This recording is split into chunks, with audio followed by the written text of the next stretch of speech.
Moi, je suis contre ça et je condamne ça. Il faut laisser le peuple s'exprimer.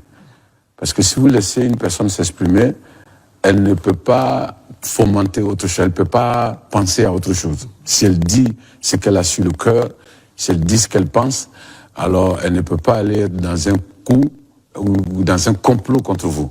La clandestinité, par exemple. Voilà, la clandestinité, voilà. Mais si vous l'empêchez de parler, vous lui dites, bon, voilà, c'est cette période-là, vous ne pouvez pas parler. C'est pourquoi je condamne même les actes, le fait que des activistes soient arrêtés au Mali, les rasbages, les bennes, le cerveau, etc. Partout dans ces pays-là, que ce soit au Burkina, au Mali ou au Niger, des gens qui sont arrêtés parce qu'ils se sont exprimés, je condamne. Ceux qui s'expriment sur l'état du pays, sur le comportement des dirigeants, sur la gouvernance. Sur la gouvernance, je pense qu'il faut pas les arrêter, il faut les laisser s'exprimer.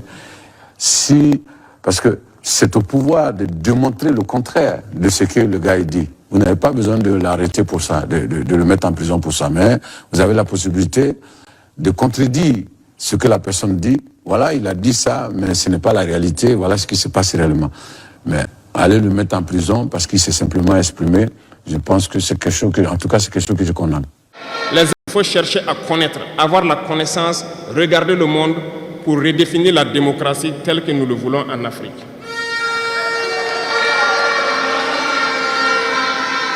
Les incompétents se cachent derrière les libertés. Retenez une chose, il n'y a pas de liberté individuelle qui existe. Et je ne terminerai pas mes propos sans faire un coup de gueule encore au volet de la communication. Parce que, comme je le dis, c'est l'arme fatale de l'impérialisme. Et vous, jeunes, vous devez tout faire pour savoir distinguer le vrai du faux. Nous continuerons à démonter les mensonges des médias impérialistes qui essaient de toujours créer des soucis en Afrique.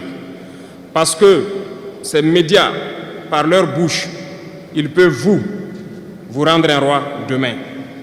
C'est logique, ils se battent pour les intérêts de leur peuple. Et l'intérêt de leur peuple, c'est que l'Afrique soit divisée. Alors, jeunesse du Burkina, jeunesse d'Afrique, il faut qu'on s'unisse. Il faut bannir la lâcheté, il faut bannir l'incompétence, il faut bannir la traîtrise et tous les vices dans nos sociétés. Chris Yapi ne ment pas. Retrouvez Chris Yapi sur ses 2 chaînes YouTube, sa chaîne Dailymotion, Instagram et VK.